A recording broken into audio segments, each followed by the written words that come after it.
I'll be back tomorrow. Get the hot water ready in the bath. This is what my husband, who disappeared 3 years ago, told me when he called me for the first time in a long time. Without warning, he left me the divorce papers and disappeared with his mistress. How much do you think I was hurt that day 3 years ago? I can't believe the nerve of my husband to contact me with impunity. But I am different from that time. I get it.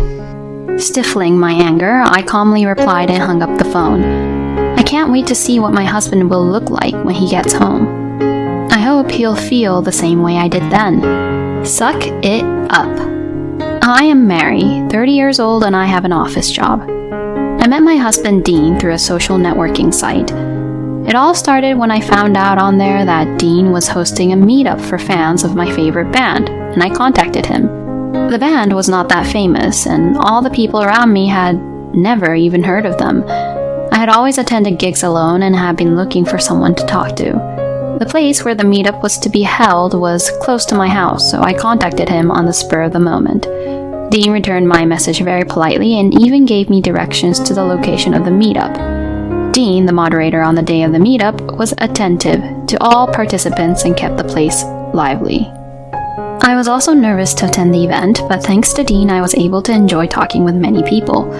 I parted ways at the station with the people I met that day, and we are still good friends. But at the time, Dean and I were the only ones who took the same direction of the train. As we talked, it became clear that Dean was the same age as me, and we had a lot in common. Not only in terms of bands we liked, but also in terms of the music and radio we usually listened to, and the conversation became quite lively. I had never met anyone with such good taste, and I think I was already in love with Dean from this point on. We agreed to meet at the next gig, and I got off the train first as we arrived at the nearest station. I went home and messaged Dean to thank him, and he politely replied again. After that, we had endless conversations and sent messages to each other every day. I had been looking forward to Dean's reply for some time. A month later at a concert, Dean confessed his feelings to me and we decided to go out. I thought it must be my one-sided love, so when he confessed, my face turned red with surprise and happiness. Dean was laughing at me. Every day that I was dating Dean was nothing but happiness. Dean is a very considerate person who would never say anything that would hurt me. I can't tell you how many times he made me cry with surprises because his first priority was to make me happy. I also felt I could do anything for Dean. After a year of dating, we decided to get married, and his proposal came as a surprise. While dining at a restaurant, he suddenly handed me a large bouquet of flowers. And when I accepted the proposal, our mutual friends appeared from the back to congratulate me. I was so happy, I couldn't stop crying. After marriage, Dean and I continued to spend time together as lovers as if nothing had changed. Dean is actively involved in housework despite his busy work schedule and celebrates wedding anniversaries and birthdays in a big way. I was so glad I married this man. I was even a little scared that I should be this happy. However, after 2 years of marriage, Dean gradually began to act strangely. He had always been a busy man at work, but now he had to work overtime and on holidays and travel more than ever. On the worst days when I woke up, he was already gone, and there were days when he would come home in the middle of the night, and we hardly saw each other, even though we lived together. I had been up all night waiting for the band's album to come out so I could listen to it with Dean, but he never came home, and before I knew it, I had fallen asleep on the couch. He didn't have a lot of days off, so I was afraid that he would get sick. Why don't you ask the company for some time off? I had never spoken to Dean about his work before, but once, when he came home late at night because I was worried about his health, I said that to him without thinking much about it. A woman like you shouldn't talk when it comes to my job. The words that came back from Dean were quite cold. This was the first time Dean had ever spoken to me so coldly. Is he too busy at work and stressed out? Dean has since become a different person. Why didn't you have breakfast ready?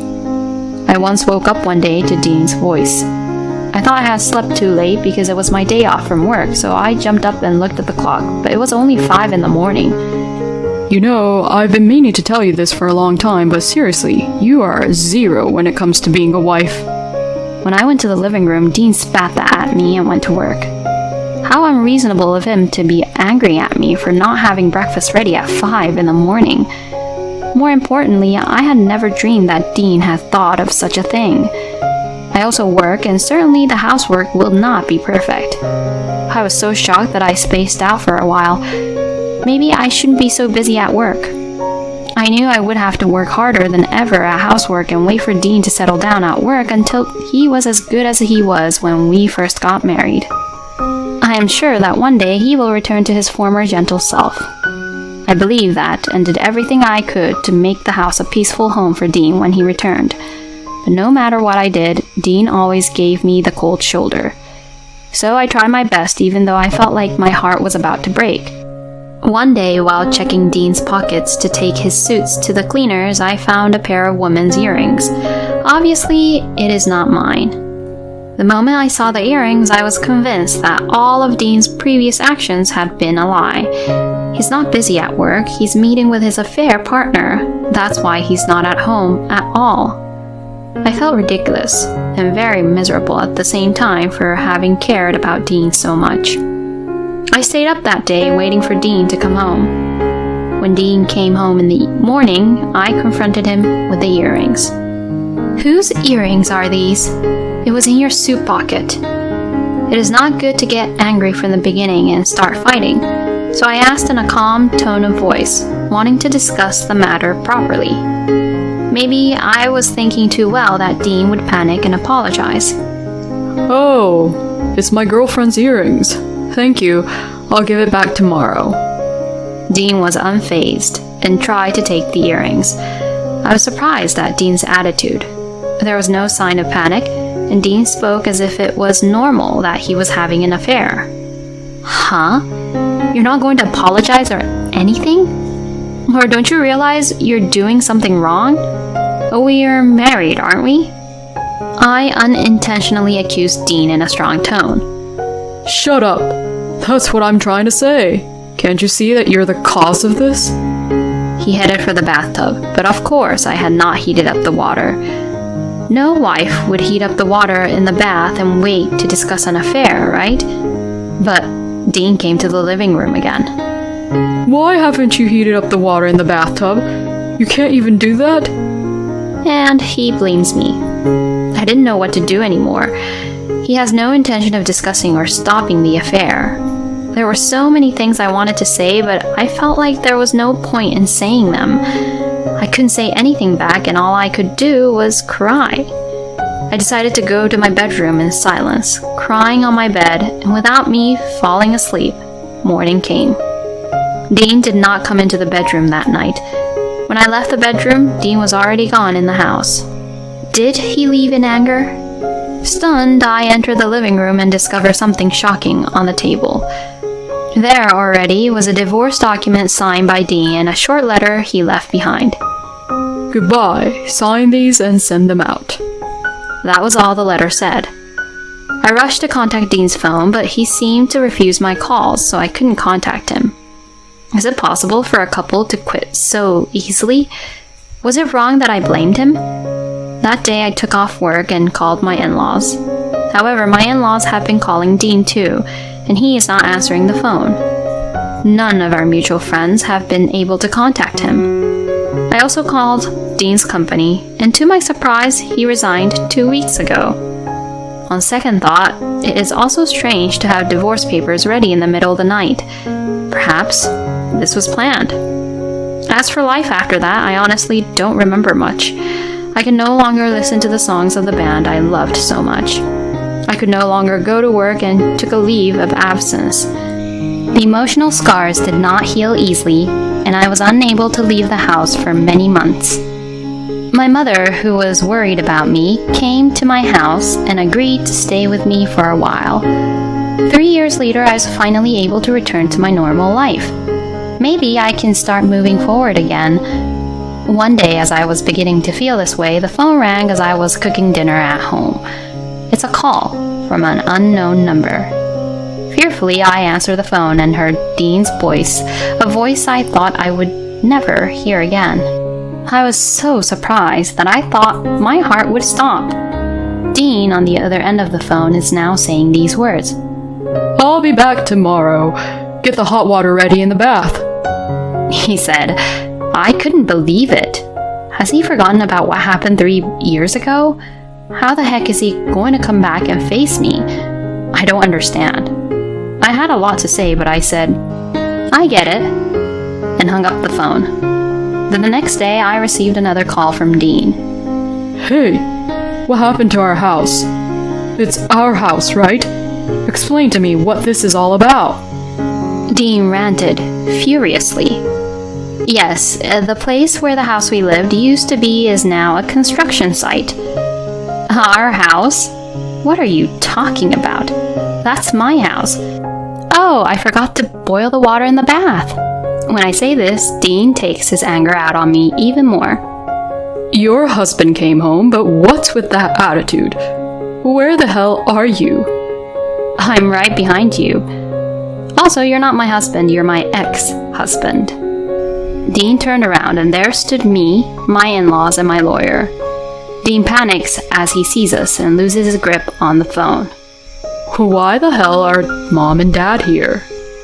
As Dean tried to run away while saying this, my in-laws and lawyer surrounded Dean. Mr. Anders, we need to talk to you, so let's have this discussion at the office. The lawyer said. My in-laws gripped Dean's arm gingerly and started walking. Dean was flailing around, resisting the whole time. Hey, Mary, what does this mean? He shouted at me, but I ignored him. Dad, Mom, you're not on my side? But my in-laws only looked at Dean with cold eyes. I'm sure they have a lot to say, but they must be holding back until they get to the office. We walked about 5 minutes to the lawyer's office and sat Dean down. Here are the documents regarding alimony. The lawyer spoke matter-of-factly about the fees. I ain't got the money to pay for this crap. Dean quickly tore up the papers, but soon the lawyer brought out some extra copies on his desk. I guess he had prepared several copies in anticipation of this happening. You should pay alimony to Mary for cheating on her and causing her emotional distress. Mary's heartbreak cannot be mended with money, but it's the least you can do. The lawyer said, glaring at Dean. Don't be silly. We'll just go back to our lives again. What happened to the house in the first place? Dean ignores the lawyer's words and turns to me and my in-laws to ask. The house is mine. Did you forget all that after 3 years? I don't want the house I spent time in with you anymore, so I've decided to tear it down and turn it into a parking lot. The house where I spent time with Dean originally belonged to my parents, who had acquired the entire lot. My parents gave it to my husband and I, but it was in my name. Dean was kind to me at that time. You got it from your parents, so it should be in your name. But I guess he doesn't remember that anymore. I don't remember that. If you're going to turn it into a parking lot, you're going to split some of that revenue with me, right? Dean makes demands that make no sense. Hey, Dean, how long are you going to be so boring? What you did is unforgivable. You're 30 years old, and you aren't even aware of that. You're really a good-for-nothing kind of guy. You don't consider me your son anymore? All you can do is pay the alimony, right? Get on with it and sign the papers. We're cutting you off from us as of today. My father-in-law passed down judgment on Dean. Next to me, my mother-in-law is sobbing heavily. Your father is right. The only way left for you is to pay your alimony and be gone from our sight.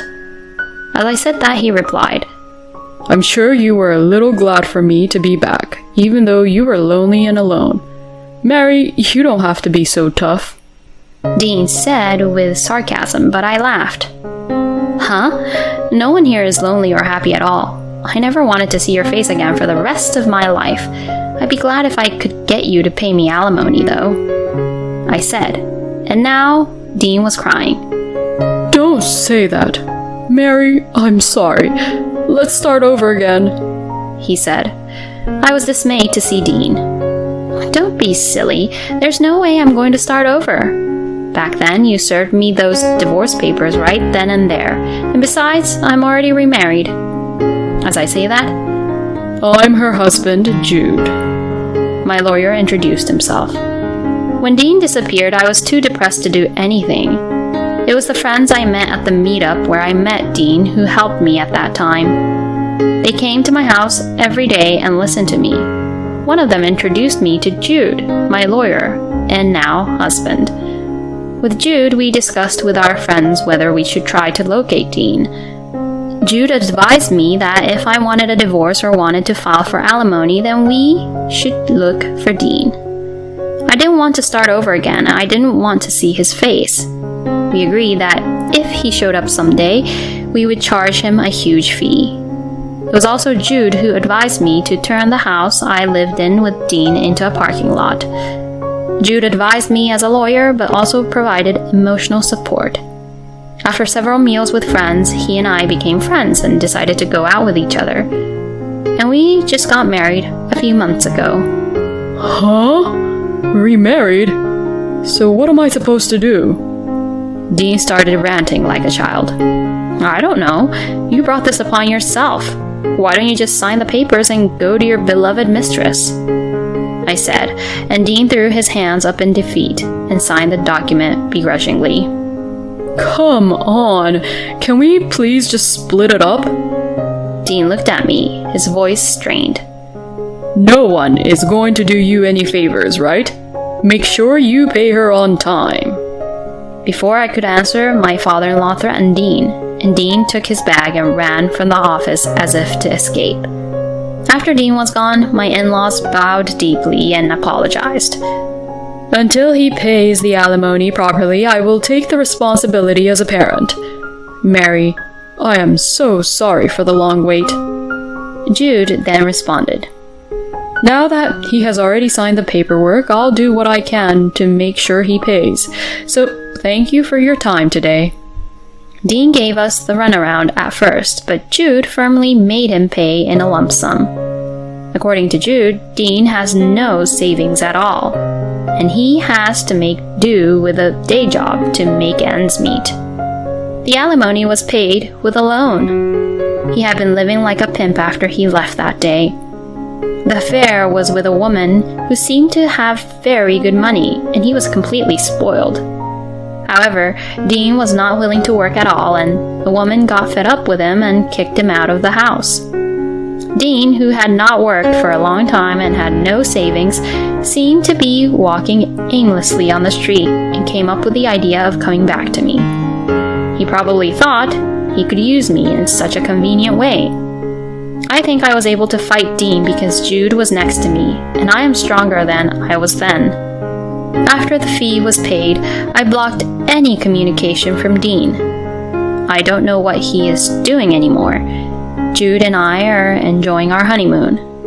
Jude doesn't say anything if my housework isn't perfect. It's okay to get better at it, little by little. I'm not very good at housework either, so if anything, you've been doing all the work for me, and I have no excuse, he'd say. Sometimes we have small fights, but he never raises his voice and listens to me sincerely. Since marrying Jude, I can finally listen to my favorite band again. It seems that Jude had never heard of it, but when he heard the song, he liked it. I will be going to a concert next month with my friends and Jude. I am now spending my days looking forward to that day.